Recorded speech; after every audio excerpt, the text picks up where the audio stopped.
and slideshow and share the screen and let's go.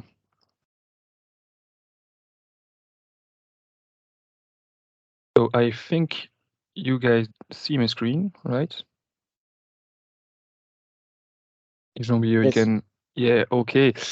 So welcome everyone. Thank you for joining us for this webinar on hardware eco-design with Jean-Brieuc from Swarn. Jean-Brieuc, thank you to be there. As a reminder, your intervention is totally free. So thank you for giving us some time to speak about the subject. As a reminder, third time, whatever, for those who join at the moment, microphones and camera are disabled. We will enable them at the end of the webinar so you can exchange with Jean-Brieuc, ask questions, and so on. If you have questions during the webinar, please feel free to shoot them in the chat. I will try to stop Jean-Brieuc if necessary. And for the rest, the webinar will last, I think, an hour, something like this. And we'll make sure that we can have a Q&A session also during that time. Quick word about the Belgian Institute first for those who don't know. So we want to advocate and promote sustainable IT in Belgium. And basically, what is sustainable IT? Sustainable IT is taking the 3P, people, planet, prosperity, of sustainable development and translating them to IT. And so it goes on with green IT first. It's reducing the footprint of IT. And today we're going to speak about green IT. Sustainable IT is also about making sure that we can use IT to reduce our footprint, in other sectors, such as, I don't know, mobility and so on. And then you have also the social impact, making sure that we create services for the people and that those services can be used, accessible, inclusive, and ethical. So that's about sustainable IT, but that's not the idea that's not the subject of today. We're going to focus on green IT with Jean-Brieuc. If you want to know more, you just contact us. What we do at the Institute to try to promote good practices, to share knowledge, and that's the purpose of the webinar of today. We also provide tools, trainings, guides, and we try to support you in your initiatives on sustainable IT. Last but not least, it's my last slide before I give the floor to Jean-Brieuc. We exist thanks to the support of our members. So this webinar would not be possible, or at least will not be free, if not for those members that you see on the screen. So we warmly thank them. Thank you to our members that work on sustainable IT and help us also reach out to new organizations to tackle sustainable IT. So thank you to the members. And that's it from my side. Jean-Brieuc, you can share yours, and we're gonna start with the presentation.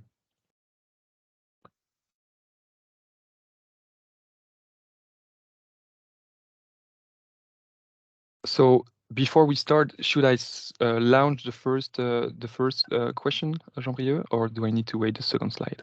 No, go ahead. Okay.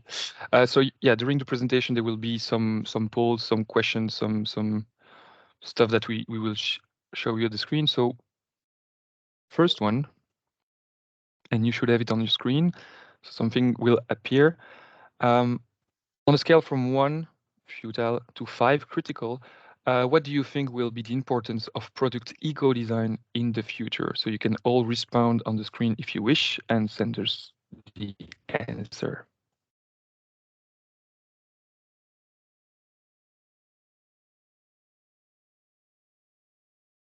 Okay, so you should have the live results. We see 4.6. So I think that everyone is pretty agreed that it's closest to critical than futile. And hopefully we're going to know why with Jean-Brieuc. So 19 responses out of 23, I think we're good. So it's overall critical, Jean-Brieuc. Let's go. Okay, great. Thanks for the intro and for that small question, Jules. So indeed, we're going to speak today about eco-design of electronic systems. I will focus on electronic systems because that's my core expertise, and that's where I'm coming from. But of course, it's applicable to everything that's related to IT, and as long as it holds and integrate complex technologies or high-tech things, it's applicable also. So if you develop or work in a purely software environment, well, your software is getting executed somewhere, and you have made decisions in terms of infrastructure and product design and whatever. So you're using servers, networks, data centers, and antennas, 4G antennas or whatever. So everything that I will be speaking about today will be applicable to you also. If it's not clear, or if the connection are not clear with your own business or application, don't hesitate to shoot some question at some point during the Q&A or whatever. But I will focus indeed on the electronic systems and on the hardware that's under all the software that we see and all the applications that we see. I will focus also on the environmental impact of the technical solutions, and also the business implications that this can have on your work and on your company or whatever. That's a topic of importance. So I will first address the question of why eco-designing your electronic systems, or at least why eco-design. You all explain, or at least share your opinion, that you believe that it's critical. I will just put this in context for those who guess that with the topic on eco-design, it should be critical, but I will just dive into the detail. But first, I will explain briefly where I'm coming from, because answering why eco-design is critical has been the trigger to my own professional switch. So initially, I was working in aerospace and aeronautics. I've been working for 10 years in that sector, working on rocket nozzle system and rocket orientation systems, so embedded software and embedded hardware, and a critical system for European launchers. And I also worked some time for a light mobility company, so e-bikes company in Brussels, working on power control, IoT, data analysis, and so on and so forth. So I have a quite good understanding on the whole technological stack, going from low-level hardware to high-level software and cloud-based applications, and so on and so forth. In addition to my engineering specificities or my engineering expertise, I have two major passions. Sorry, I really like nature and sustainability. Nature through photography and hiking, but also sustainability. As you see those cups there, I was involved in the introduction of cups in my university campus back then. So really early, when I was studying engineering, I was already really caring about sustainability and ecology. And so I was already involved at some point. And at some point, that expertise and those passions got connected when I started to question where was coming from all the IT and the hardware that I was working on, and that I was questioning the environmental impact of high tech and of electronics, more particularly. Because I was seeing people that were speaking about it, or at least criticizing it, and I did not understand. For me, high tech and solar panels and batteries were green stuff, and it was cool and good for the planet to promote and work on it. But while questioning these, I started to realize that in fact the electronics production reality is far from what we understand, or at least witness in Europe. As you can see, the left picture here, I hope you see my mouse.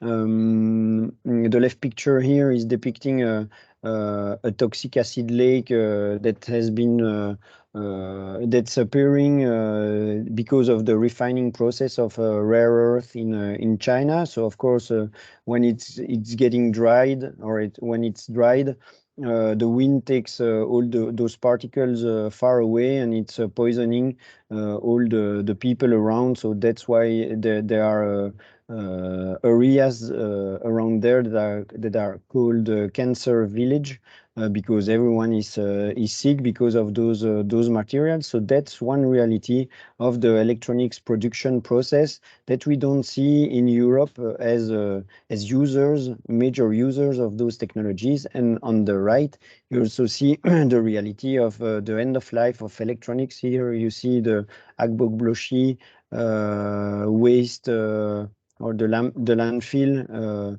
which is a dump site in Ghana, where a lot of electronics from European, or at least Occidental countries are getting dumped, and people are just burning them to retrieve copper, or disassemble them. And so there are also a lot of poisonous or poisoned materials that are getting released in the air and in water. So people there are also getting sick because of our use and our management of those waste.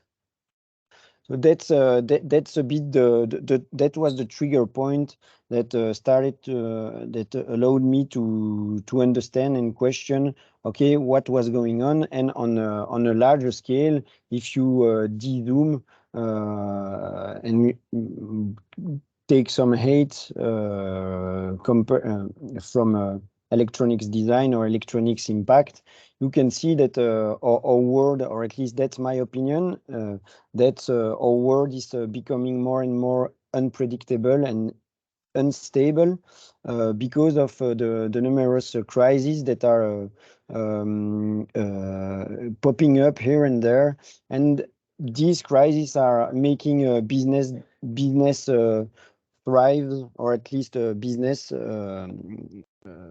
are, it's harder for them to be prosperous. And that's why the businesses have to address these topics. So for instance, in your business a few years ago, you did not have to care about climate change or supply chain instabilities. But today, as we have seen with the Suez Canal obstruction in 2021, or with the geopolitical crisis in Ukraine, that prices are going up, supply chains are not reliable anymore. The COVID also has put pressure on businesses. So today, running a business is harder, because there are many things that you cannot take as granted anymore. And so you have to be more and more aware of risk management, and take these risks into consideration. Otherwise, you risk just crashing your business. So that's why there is a strong need to ensure the business robustness, and that we build, and that current business are becoming and getting more robust. So how can we achieve such kind of objective?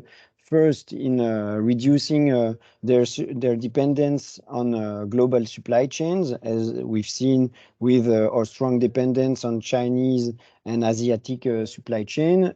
Reducing also our materials need, because if the supply of materials are not guaranteed, then we cannot build or assemble or produce things. If a business has a strong energy dependence, and the energy price are increasing, then the viability, the financial viability is also put in danger. And the same for the work environment and working conditions, or the customer development that needs to be, or at least the customer that need to rely and trust the business. And in fact, that's all these specificities on how you make a business robust are the same kind of objectives that are shared, or at least that's the purpose of eco design, to which are to make businesses robust. So that's why eco design today is critical and necessary, because we live in a world that's more and more unsustainable, or not necessarily unsustainable, but more uncertain, and we can ensure robustness against these uncertainties through eco design. And that's precisely what Swarn, so our company, has noticed and has decided to tackle, so to empower the transitions of businesses by helping them in such kind of transition, or in such kind of innovation, by helping them develop more robust businesses through circular business development or complex systems eco-design, which are hence the answer to those uncertainties that I spoke about. One of our specificity and our core value is the use, or the inspiration that we got from the low-tech philosophy. So it's pretty important to explain what a low-tech philosophy is, as we define ourselves as a low-tech engineering company. So the low-tech philosophy is a reasoned and a careful approach to technology. It's not a fully optimistic or totally optimistic approach to technology, which is kind of the default today, where a product which is a high-tech one is considered as a better product than a normal one. So the low-tech philosophy comes with a critical approach, or a techno-critical approach to technology, which takes into account the negative impact of technology and of product design, compared to avoiding or negating it. But it's neither so it's neither a rejection of technology, which would mean that we go back to caverns and fires with bow and arrows. That's neither such kind of approach. So it's really in between, which is a reasoned approach of technology. We define it following three pillars, which are the sufficiency, the resilience, and the hard sustainability. These are the proxy to the low-tech philosophy. We believe that if in our design and in our activities we care about sufficiency, resilience, and hard sustainability, we will aim, it means that we aim for the good direction in terms of sustainability. And so it is the strategic decisions that we take from a business of technical point of view to reach for sustainability. And in terms of meaning, well, the sufficiency means that a product or a solution is simple, it does the job and nothing more. There are no additional features that are useless and that are complexifying the system. So we try to simplify and go for the simplest solution, and also try to avoid useless solution, and question the need for the solution before doing it. The resilience is about the robustness against of the solution against a perturbation, an external perturbation, be it precisely problem in the supply chain, or a product that fell on the ground and broke, or a replacement part that's missing. And so it's about the resilience and how the solution can be also a broken update or whatever. It's how the solution will answer to those instabilities or perturbation, and ensuring that the product will continue working despite these perturbation is the objective or the aim of resilience. And the hard sustainability is about the respect of the planetary limits, be it the capability of our planet to absorb the pollutants that we produce, or also the capability of Earth to regenerate the materials that we are taking from it. So it's the question of respecting the limits of such environment. It's also the low-tech approach is also a gradual approach, and it's not black and white about getting a stamp that says, all right, it's low-tech. It's hopefully low-tech solutions today in a business will be the high-tech of tomorrow, and that we move towards a more sustainable approach of design, and that in the end we end up with optimal solutions. So it's not we should avoid from doing nothing today because we consider it's not sustainable enough, as long as it's more sufficient, it's more resilient, or it's more sustainable than a current solution. For us, it's an acceptable solution, and we should aim for such kind of solutions. So in terms of support and of services, we Swarn support business in their transition, as I said. So we come for we can start in the inspiration level, so just coming to companies, helping them understand the problematic, understand their value, and how they can approach that transition. So really going for inspiration and trying to generate ideas and so on and so forth. And then we also so we start from the ideation to the delivery process, moving through the innovation process, helping companies mature and identify business cases, mature business cases or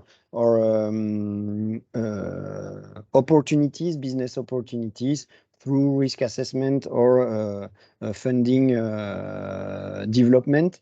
And also we make sure that once ideas and things are getting more mature, that things are getting done. And so it means technical development, working on demonstrator, proof of concepts, and ensuring that we come from an idea to a real practical and realistic product or transition results, and not only reports and analysis.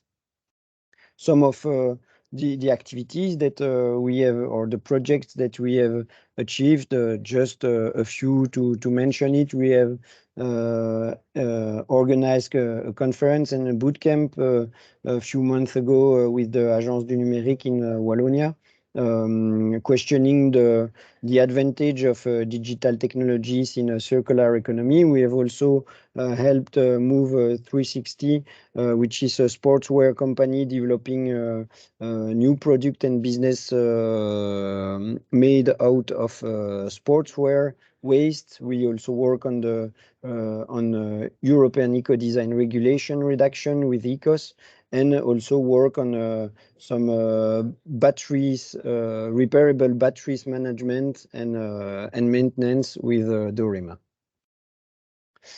All right, that's at least the introduction. Yeah, I jump in. I wanted to I mean, I called you like 2 slides away, but because I wanted to launch something, but sorry. Yeah, we're gonna, just before we jump into the next section, we're gonna go for two small polls. The first one that I'm sending on your screen normally just now is a word A cloud of word. Do you encounter eco-design solution in your daily life, and any ideas of examples of eco-design solution for electronics? So feel free, if you can, to type in any ideas that you may have on eco-design for electronics or just eco-design solutions. And I already have one answer, so it should be, I think it will come to the screen. Yeah, okay, Raspberry, okay, Fairphone, indeed. Fairphone framework laptop, yes, indeed. For those who don't know that one, it's nice. Feel free to go and see it. Okay, 4 responses.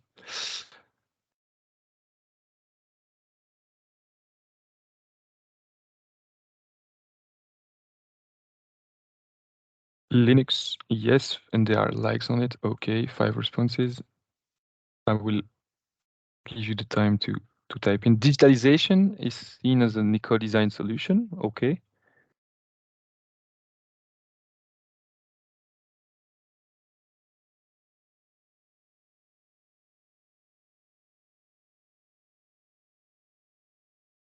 We've got 9 answers, but they don't all show up, so I don't know why. Maybe it's because there are multiple ones. Okay, 3 Fairphones. Okay.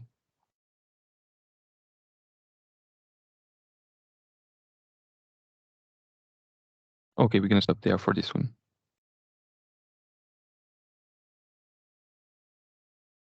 And another one, just before we go deeper in the presentation,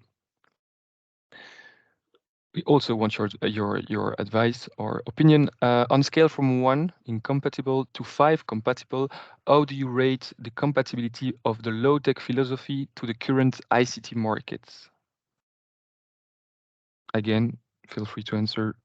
There's no bad answers, just your opinion.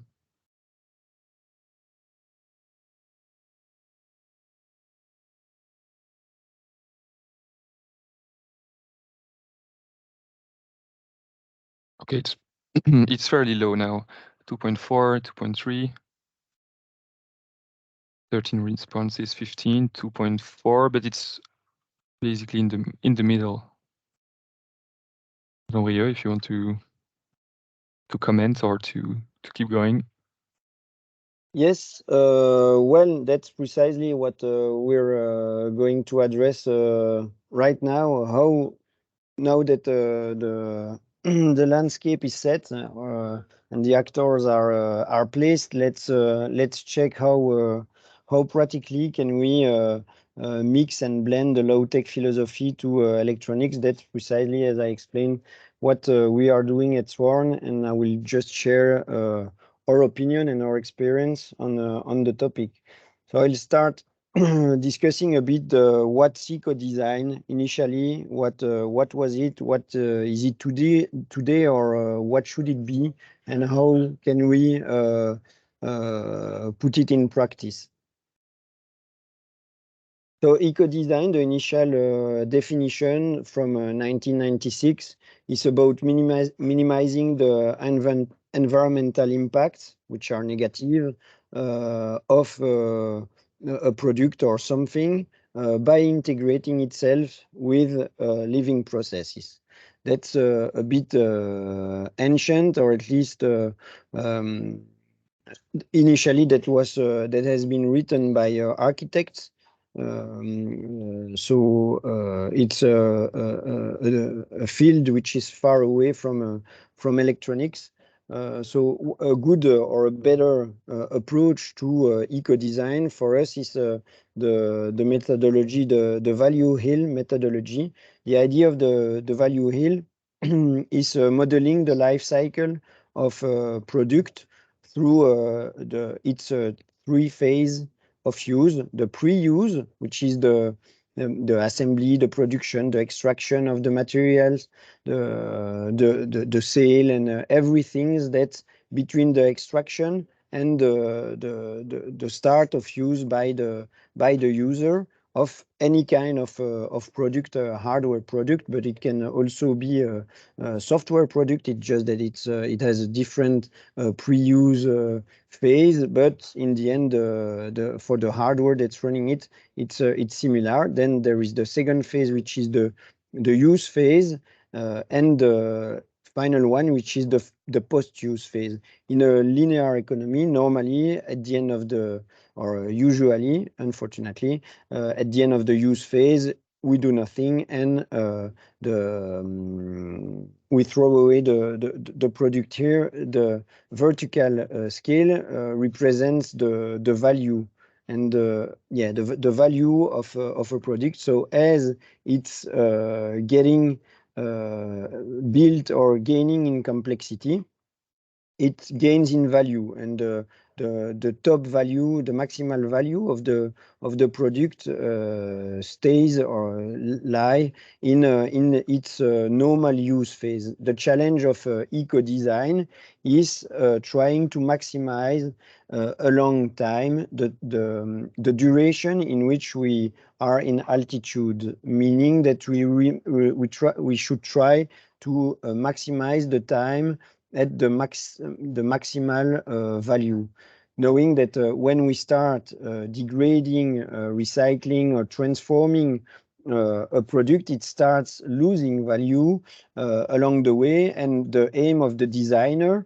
or at least of an engineer in its eco-design process, an engineer or a designer or whatever, a business developer, whatever, whoever is an actor of the creation process of such product, should aim, if he wants to go for eco-design, and if he decides to eco-design his product, he should aim for the longest time possible in altitude. Of course, it's not everything does not depend on him. It will depend on the type of user, how he will interact with it, on the recycling facilities, collection stuff. But of course, it's hard, but as long as you start to anticipate or take into account the fact that there is not only a single life, which is the normal use of the product, if you don't anticipate this, well, it will make the job of everyone, or at least the capacity and the potential of retaining the value of the product harder. So that's the principle of the value hill. So how do we apply this to electronic hardware, or at least hardware? Imagine a smartphone. If you want to try to keep it at the maximal time in its use phase, it can be through multiple users. So helping resets, or ensuring that you integrate resets, menus that you can update to keep it secured, that it's maintainable, so that you can replace a dead battery, or that it can be easily diagnosed in order to ease the maintenance process. Then it means that you start, or at least you ease the time in altitude, and it means that these features or these specificities are must be considered in the design phase, which is, if you take it into account, an eco-design related feature, which means that many people, I'm pretty sure, today in their design activities or in their job, are already taking care of such kind of features, which means that they are already doing some kind of eco-design without knowing it. That's great, but the idea is to go further and to continue increasing your product, or the product on which you're working, remaining in altitude the longest possible. So once the initial life is ended, that there is no way to continue using the product as intended initially, either because no one wants it anymore, or because it's starting to degrade and to lose value because it's broken or whatever. Then we should consider, or there should be opportunities to disassemble and reassemble, reprogram the software or the hardware, reconfigure it, reassemble it in another application. We should be able to refurbish the board or the casing. Later, as we go down into the architecture, desolder chip, regenerate memories, recover integrated circuit, and in the end, recycle the product, knowing that the recycling rate is can be problematic. I will speak about it in a few seconds. And in the end, the landfill, and which is the reality for as I've shown in the picture of Agbo-Bloshi, which is the reality for a lot of electronic device today. But it should change. Of course, we can't afford to just lose the value of all those electronic devices, knowing that we reach some. There are a shortage in materials, be it copper, gold, or rare earth, that are making it problematic, and that to gather and extract. And so we should aim to reduce or at least stop landfilling electronic devices. So as I was saying, what are the limits of electronics recycling? Because today, developing electronics or hardware system, we consider, at least myself, I was in the case that recycling was the solution in the end. They would come back, or the materials would be retrieved, and it would be okay. It was not a problem to consider eco-design, to not consider eco-design further than just relying on recycling. Well, the first problem is the lack of result. As I said, the recycling rate are really low, especially, or at least in Belgium, it's already pretty high. But compared to, it's still not enough. For instance, we 60% of IT equipment sold in Belgium. So I'm not speaking about screens and so on and so forth. I'm really speaking about PCBs, hardware, processors, memories, and all the computing devices. I would say the recycling rate is really low, and the one that or at least the collection rate is really low. And for the ones that are collected, only 15% are recycled in Belgium. That's a figure from a well-known recycling actor in Belgium, which shows that in fact only a few percentage of the total amount of e-waste is recycled, which is not enough, as I explained. It's also a technological dream, I would say, because in fact recycling is incompatible with the laws of physics, because to recycle a product, you need to break down what has been assembled and separate all those elements. And in fact, there is the second law of thermodynamics that's speaking about entropy, that says that naturally elements are going to mix and that are going to aim for dispersion and disorder. And if you want to fight entropy, you need energy. And to get energy, you either have to burn fossil fuel or to build machines, solar panels, and so on and so forth to get that energy. And those elements requires energy themselves and materials themselves. And so you end up in a loop where you're trying to harness energy that will induce worst impact than just doing nothing. So the recycling from a physical aspect is not achievable, at least in the amount of e-waste that we are speaking of. If we can reduce the amount and recycle it with a better percentage, that might be feasible, but today it's unachievable. And specifically, Also, if we look at the agreements or what the European Union or the Paris Agreement said, it's not feasible to rely or hope for technological evolutions in the future to change something in the resource consumption of electronics today.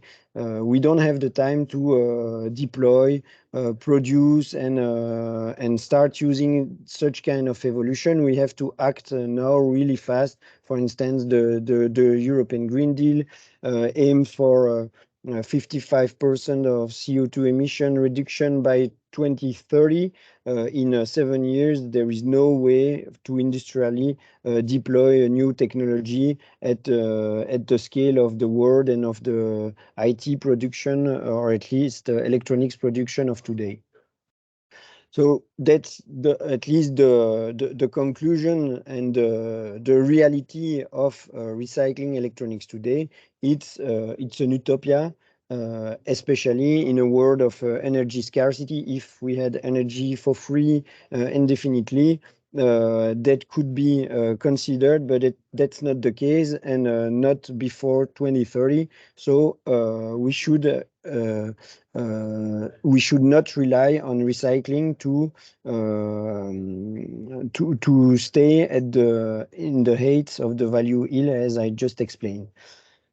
So another way to, or at least practically, a good way to minimize the impacts of electronics through their whole life cycle is just to consider the development cycle and the product life cycle. So you're probably aware that the development life cycle is start with a business plan, then designing the product, validate, certify, and you start the sales and the production and so on and so forth.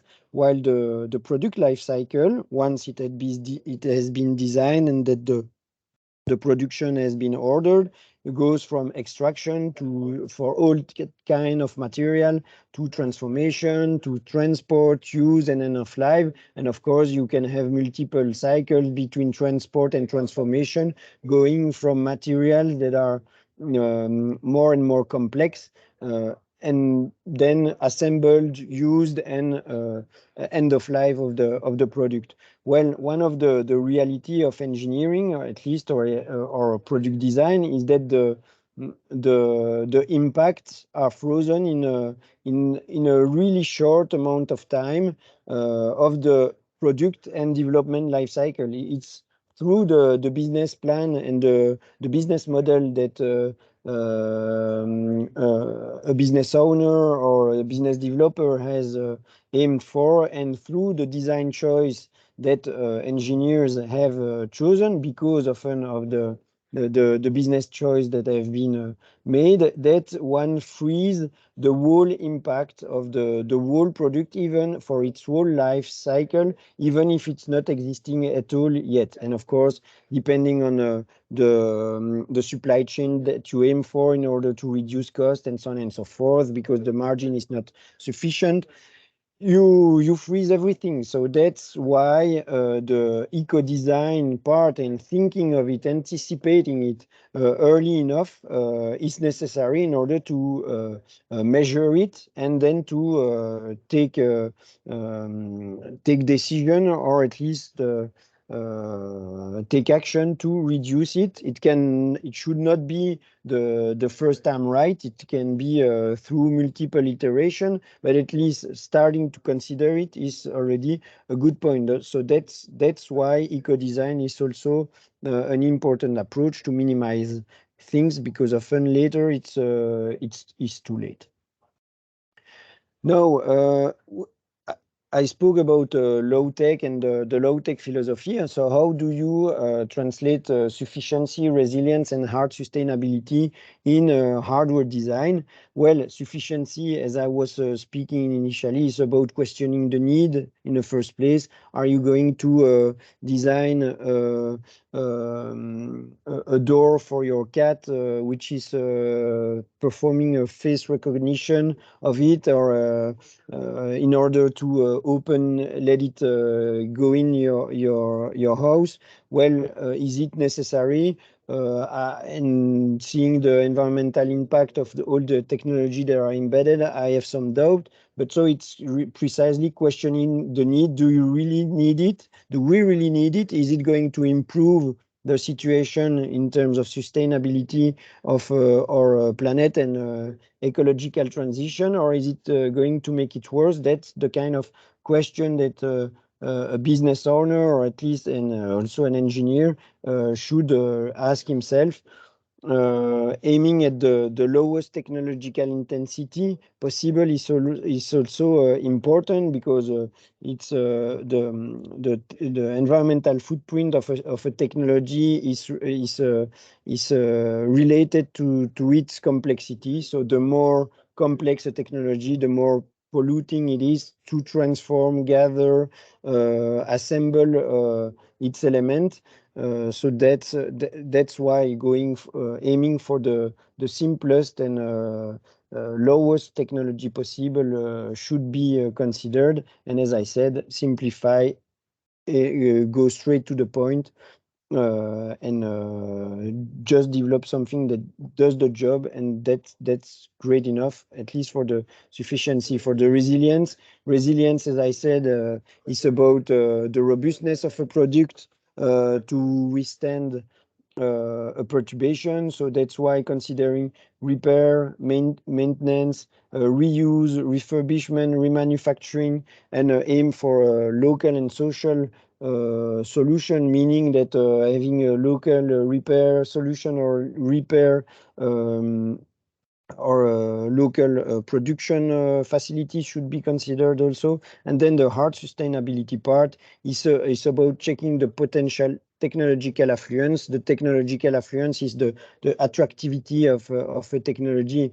There is one thing that needs to be considered, of course, in our approach, is that using the highest tech possible to build a particle accelerator to cure cancer should be considered as the right stuff, because the right thing to do, because a particle accelerator to cure cancer, there won't be millions in the world. It's the impact will be minimal, while a new smartphone with a useless XYZ connection, or a new camera, or whatever, will attract a lot of people. And so even if the environmental impact of one device is minimal, as it's multiplied by billions of people getting it, then the technological affluence start to have an impact. And so one should consider the amount of system and the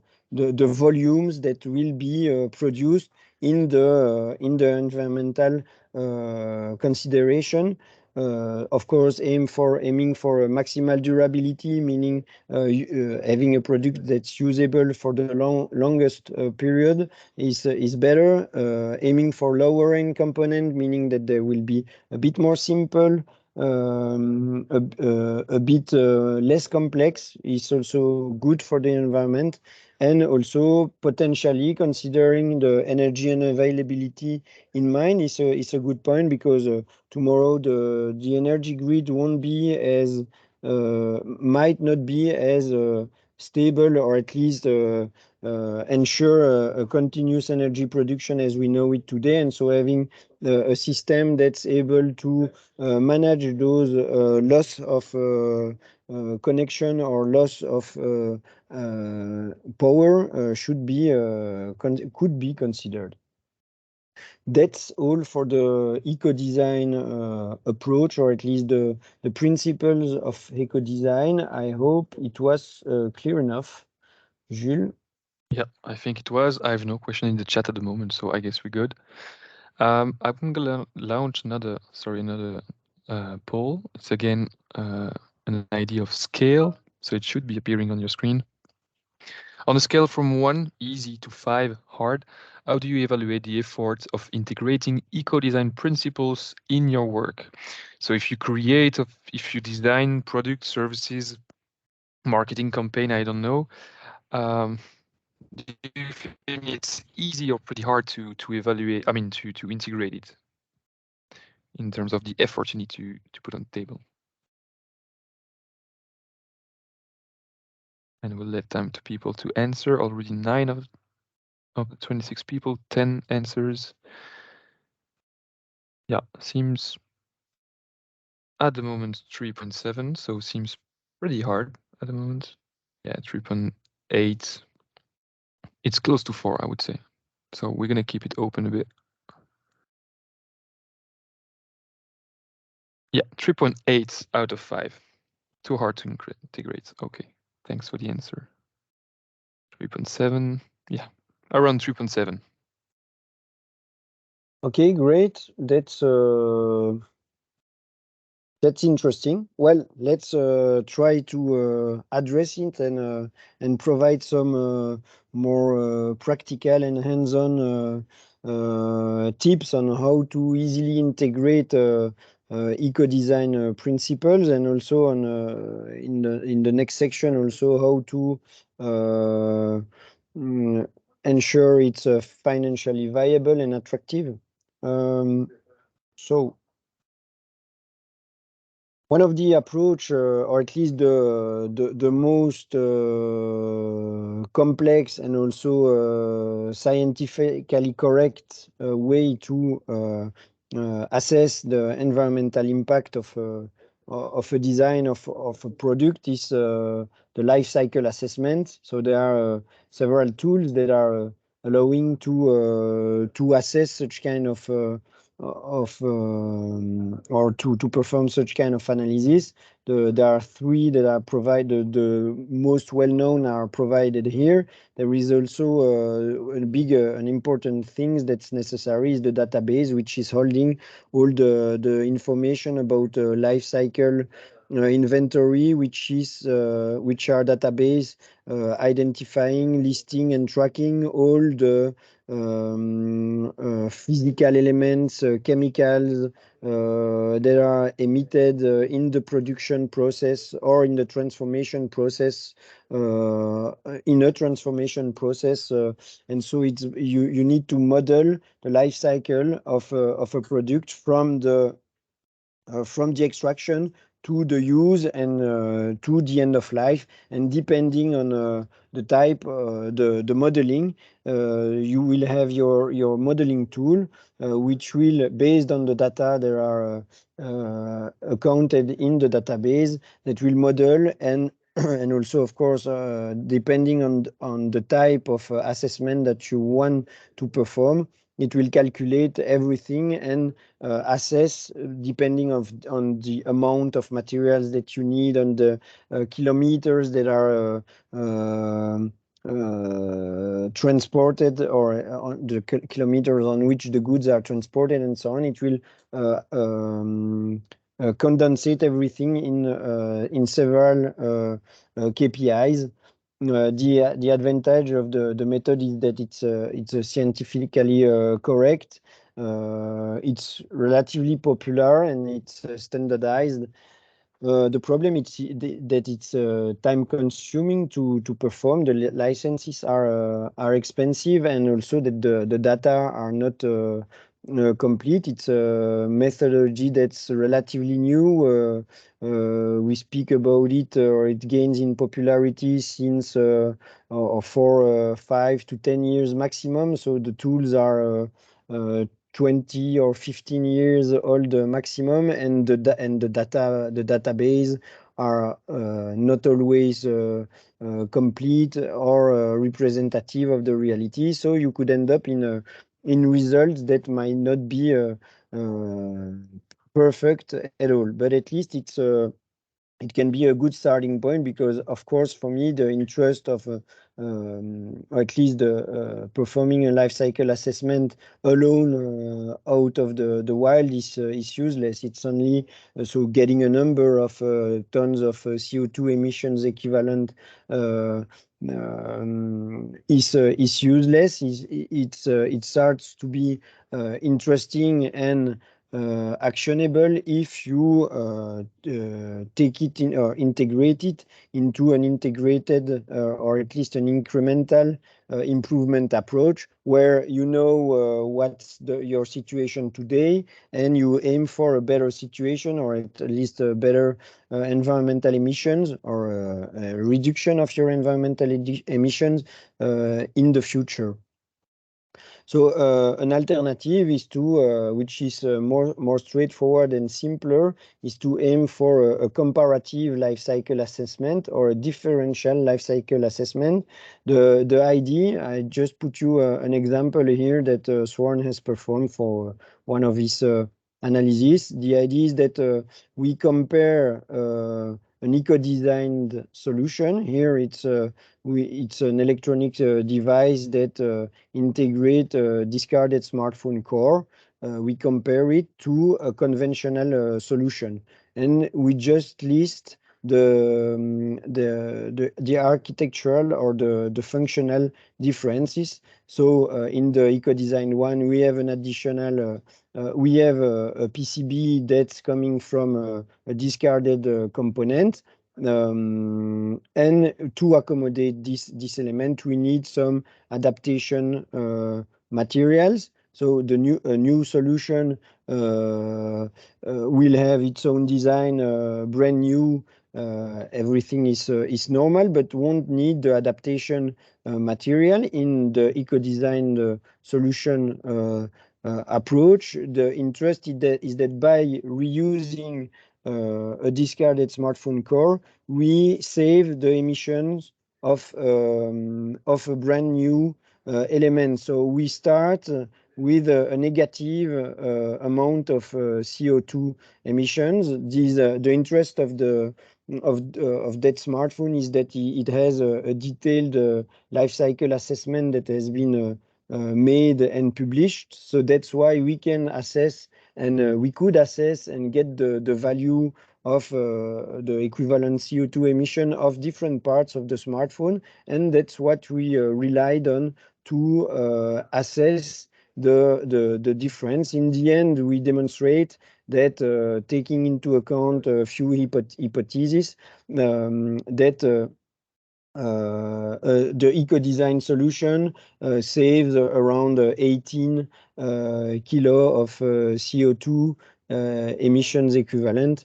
So that's a way to do it, and you can see that here, for instance, we try to cut corners because we don't have enough information about a particular element's CO2 footprint. So we say that, okay, as it's around 100 times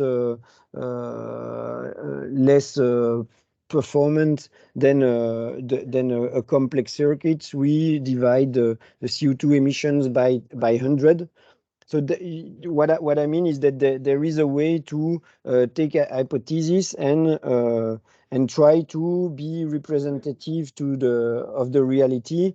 While of course there are uncertainties, but at least you end up with something, and you can put your design somewhere in a map or in a diagram and aim for a better result next time. Of course, you could start cheating and cutting corner increasingly, but that's not the objective, of course.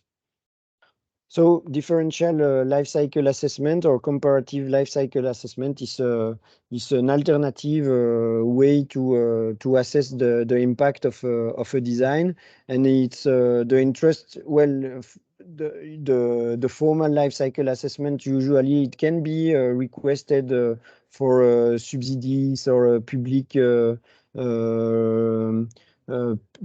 public projects or whatever, where you have to demonstrate that your design is better than another one. The comparative life cycle assessment is usable in more internally to check the direction in which the the product design direction in which you should aim. Should we go in a direction A or B or whatever?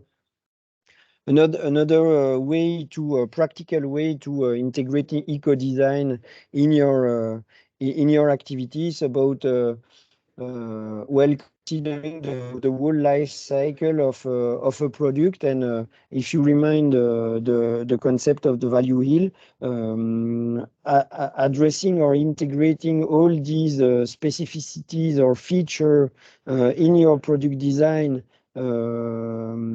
will help keeping the product high in the value wheel and retain value along its life cycle. So the reliability is about improving and increasing the reliability of your product will help it be robust against perturbation and avoid failures, while the durability is equal to the reliability, but integrate the repairability. So a durable product, or at least the durability evaluation, is about the repairability and the reliability, while the reliability doesn't take into account the repairability of a product. All these definitions come from the European eco-design regulations, which are regulations that are being written at the moment, and that will come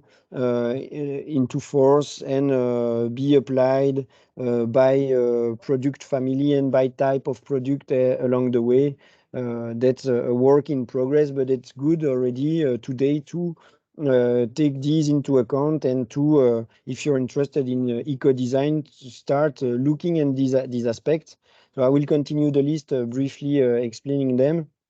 So the reuse is about having the ability to take a part or a component of a system or of a design or the full system and reuse it, but also disassemble it and take it, extract it, and place it in a new component. Can be, for instance, an e-bike motor, provided that they have been designed to be reusable, meaning easily removable and easily replaceable. Then a motor from a broken bike, but of course the motor which is still working could be reused in another bike. The repairability is of course the capability to return a faulty product or a defective product to a good condition. The upgrade one is about improving the performance or the functionality of a product, and it's good to take upgrade into account in order to avoid selling a totally new device or component, rather than just swap the parts or the components or the elements that are upgradable and that have been foreseen to be upgradable. The remanufacturing is identical to reuse, but it's just that it's the parts that is taken from one element that is broken, or one product that is broken, is integrated in a new product. So it's called remanufacturing instead of reuse. Reuse is a swap of a part from a product to the same product, while remanufacturing is a swap of a part between two different products. The recyclability is the well-known concept of transforming materials in order to get value out of it, or at least increase their value, while the recoverability is you take the material as is and you don't transform it. So that's the difference between the two. So to conclude on the eco-design aspects, these feature or product specificity are really well known, or at least accessible, and so integrating them in your product, be it software, hardware, whatever, a server, an antenna, or whatever, is relatively easy. The concept is not hard. One of the challenge, of course, is how do you fund it and how do you make it financially viable. That's a topic I will speak about in a few minutes. And then practically some keys to reduce your design environmental impact. Well, I read in one of the discussions, or at least in the polls, that we were speaking about open source. Well, of course, open source is a way to increase the eco design or improve the eco design aspects of a product, because it will facilitate the software upgrade and the durability of a product. Of course, I also spoke many times about the sufficiency and questioning the product's purpose. Developing something useful will produce pollutants. If you could avoid producing it, it would be better than don't. Let's avoid emitting pollutants for nothing. Then if I go through the list, of course, the hardware and software diagnostics are also supporting the eco-design capabilities, because it will help in the repair process and the full detection by third parties, potentially, of course, making it open source. So the diagnostics, if they are open source or at least accessible, it's better than just hiding it or giving access to it through proprietary tools. Then the modularity is also an important aspect, because once again it will simplify the reuse and the reconfiguration. You can start extracting modules, be it software or hardware modules, and start reshuffling it into a new application or a new product. The standardization is also a support for modularity, because it simplifies the interfacing and hence the reuse and the reconfiguration. Documenting, or at least making open source the technical information, will also help the reuse and repair to third parties. And finally, the responsible sourcing is well, a hard part, because as we know, many things and parts are coming from Asia today, but it's still coming back in the trends, and that's always a question of ask or request and demand and offer. Sorry. And so if no one asks, no one will offer. That's a question of egg and chicken, but that's something we should consider and aim for. That's all for these technical aspects of eco design. Gilles, I'll let the floor to you before I address the financial part or business part. Yeah, so before we jump in the next one, so another poll in front of you in your screen should be appearing. On a scale from 1 less valuable to 5 more valuable, how do you evaluate the economical value of an eco-design product compared to a conventional product? And so we should be seeing the answer. So it's 5 stars out of 5 for 3.7 now. 8 responses, 11. So we should maybe have another number. 3.6. Oh, it goes down a bit. Okay. So overall, people tend to think that it's more valuable, but then it's more expensive as well. So how do you make it work? And I guess it's the next part, right? Yes, indeed. Indeed, that's precisely the topic. So I just took back the value hill example about the embedded hardware, or at least the electronic hardware, and I just spotted or identified a few actors that are already investing or placing themselves in that retail value chain. So, for instance, Smart World and Back Market are playing on the reconditioning part of smartphones or laptops and so on and so forth. Perpetronic is a project I will speak about in a few minutes in the illustration part. But for instance, Proximus is retrieving its old router, internet router, and refurbishing the casing, updating the firmware, and so on and so forth. So sometimes for some users, they can get, in fact, a refurbished router rather than a brand new router when they order a new connection from Proximus.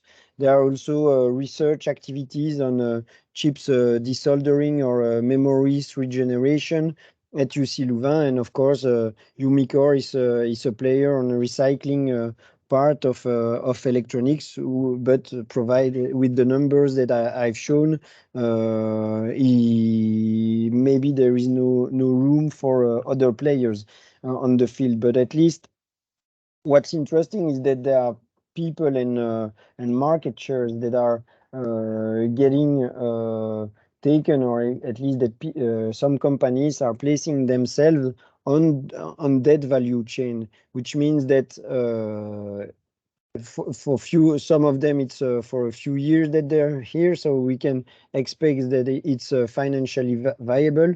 But an important aspect is that it means the place are getting taken, and so one should consider such opportunity because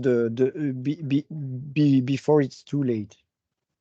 So I will address the value question following two axes. One, an important point is that we need to take action now, as I explained, in terms of time frame and constraints from the European Green Deal or the Paris Agreement. We have to change things now. So we cannot wait for a future potential technology that will allow us to improve recycling rate and so on and so forth. So how can we? The first topic will be how to get value out of existing product, and the second one on the next slide will be about getting value out of future products, integrating current technologies. So for the first point, one thing that we do in our business support and in our consultancy work is to consider the world instabilities that I have discussed about earlier, but you can think of any news and instability or uncertainty that we see in the news often, and check whether, or so I called it a pending crisis, because provided that it occurred once, there is nothing that's preventing it to occur a second time, or in a various way, or in a different way from the one that from the way it occurred in the past.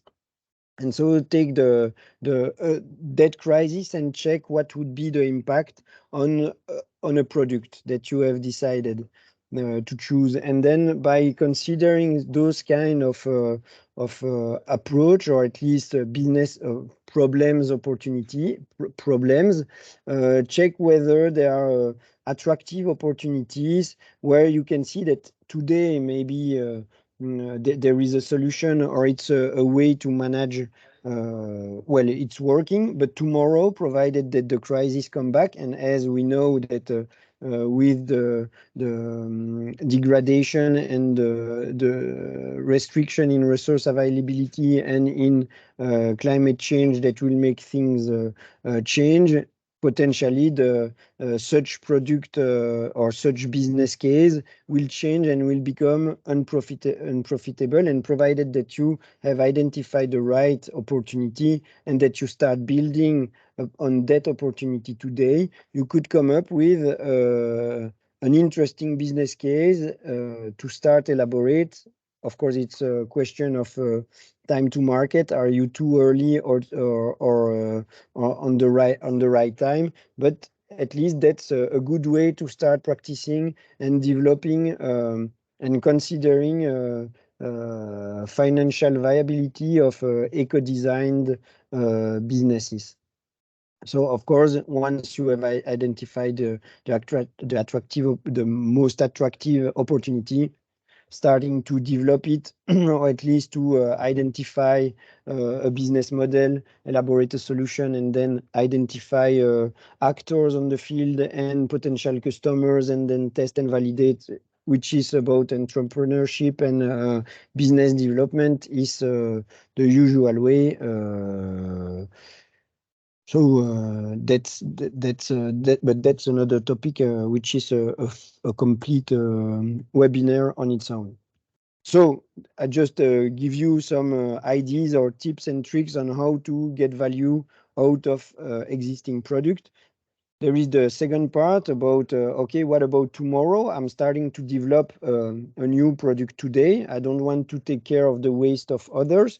That was the previous point. I want to develop a new product today, and I want to integrate eco-design aspects. How can I make it financially viable? Well, I took back all the type of eco-design aspect from the previous section, and just provided a few ideas on how you could generate value out of it. Of course, if your product is more reliable and more durable, there are methodology assessments that are coming and that are being written by the standardization groups for the European eco-design regulation that are coming. So it will be those methodology are about to be standardized. A company could take advantage of it through branding or services. For instance, for the reliability, you can sell extended warranty. For the durability, you can sell predictive maintenance, and so on and so forth. Of course, you have to anticipate it and integrate it into your product design. If you aim for reuse and ensure that your part product component will be reusable, you can go for a product as a service business model, meaning that you lease or you sell it, and then you can retrieve it at some point and resell it or release it, and so on and so forth. That's something that's feasible for the reuse and remanufacturing part. For the repair, of course, you could sell something related to repair, be it a tool or documentation, maybe not documentation, but selling the repair services themselves, or support for repair, and so on and so forth. Same for the upgrade. You can sell the service for the upgrade, or support for the upgrade in many type of ways. And about recyclability and recoverability, provided that you retrieve the material at some point, or that the one that has retrieved it could make it recyclable, or could recover it. Well, there is a potential for a materials sale. So that's about the business case and the business model, and how you can generate money and make eco-design viable. Of course, it's high level stuff, and it will depend on each product, each market, and so on and so forth. But there are we believe at Swarn, at least, that there are food for thought, and that it should be considered at some point if we want to embrace the transitions that are in front of us. The interest also, or at least the good point, is that all those efforts of analyzing, questioning the transition, and positioning itself around the transition takes time and costs money. The good point is that there are a lot of support from various governments related to eco-design. These support initiatives are covering the whole TRL scale. TRL means technological readiness level. It's a scale of measurement which is measuring the maturity of of a product towards commercialization. These subsidies are going from several kilo euros to several million euros, and the funding for those projects is between 25 and 100% of the project budget. It depends on the company size, the type of consortium that is built, the subsidy type, the European subsidy types, or the target TRLs. But it's quite high, and I just listed a few illustration of those subsidies and funding in the different regions, or at least in the depending on the geographical dependence. There are two ongoing ones, for instance, the Implement IT for Circularity from Digital Wallonia, and the Gemstone one from Euroclusters, which are ongoing one. And then there are the yearly ones that are the most well-known, or the oldest one is the Be Circular one in Brussels, and the Belgian Build Back Circular one at the federal level. So these are things that have to be considered as soon as you start thinking of it. There are a lot of support, be it coaching, subsidies for coaching, and then subsidies supporting investments that are available. So there is really no blocking point to go for eco-design. Well, Jean-Brieuc, yes. bear in mind it's already 52, so we should finish in 8 minutes with the Q&A and the next part. So Yeah, just bear that in mind. we can there are 4 slides remaining. We can skip the next question, or we go for it, or I Yeah, can skip I can. some illustration. Yeah, we can skip the question and go straight for the next part. Okay. So I just wanted to share some illustrations regarding eco-design integration into specifically hardware design, but also different time of business models that are popping up and are existing. So, for instance, I spoke about Perpetronic, which is a project that's supported by Swarn for several years.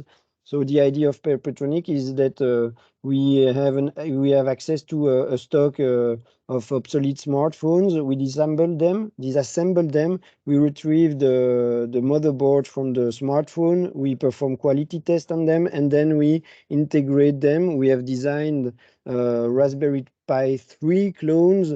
We sell them as a system on modules to be integrated into new applications. So taking advantage on the powerful connectivity and processing capabilities of the motherboard, and also we lease them as a parts as a service. That kind of business is in development, but we have validation of customer interest. Technically, we have a prototype and demonstrators that have been developed, so it's progressing. Let's see in the future what it's going to give, but that it seems really promising, specifically, or at least in terms of price to performance ratio. It's really cheap to retrieve obsolete smartphone, and compared to the price of brand new CPUs or 4G modems, it's really attractive. So that's an illustration of an eco-designed product. There is also another one, for instance, two companies, one in Brussels, which is called Carnot, and one in Wallonia, which is called Beaver, are developing also a calories as a service product, or at least business, which consists in developing and placing district heating based on geothermal energy, and mixing it with a high temperature source coming from a biomass boiler.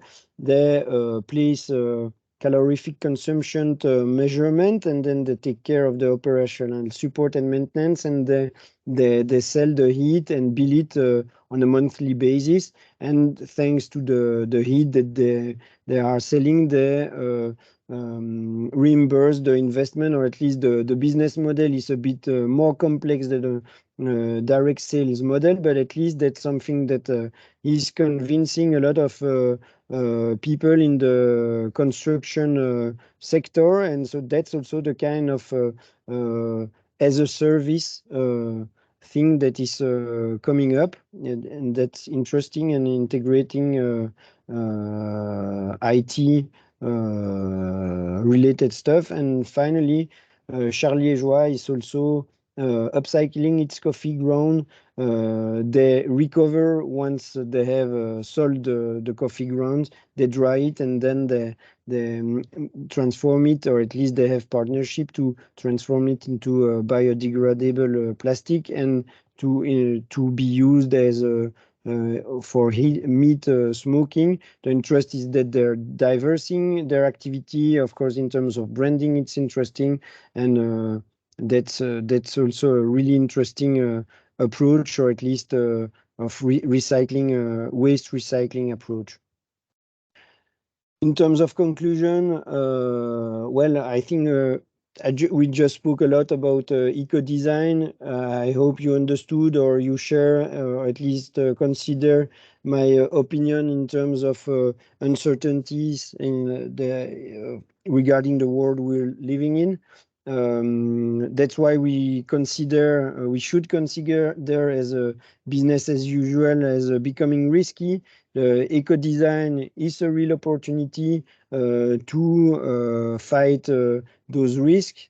Keep in mind that the value hill is the right methodology and the right framework to assess eco-design.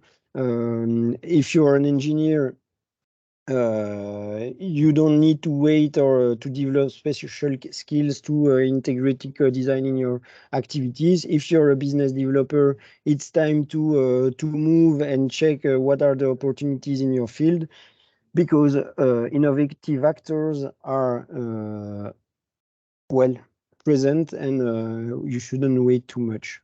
And finally, we're hiring a software engineer, so if you're interested, just keep in touch with me. Thanks.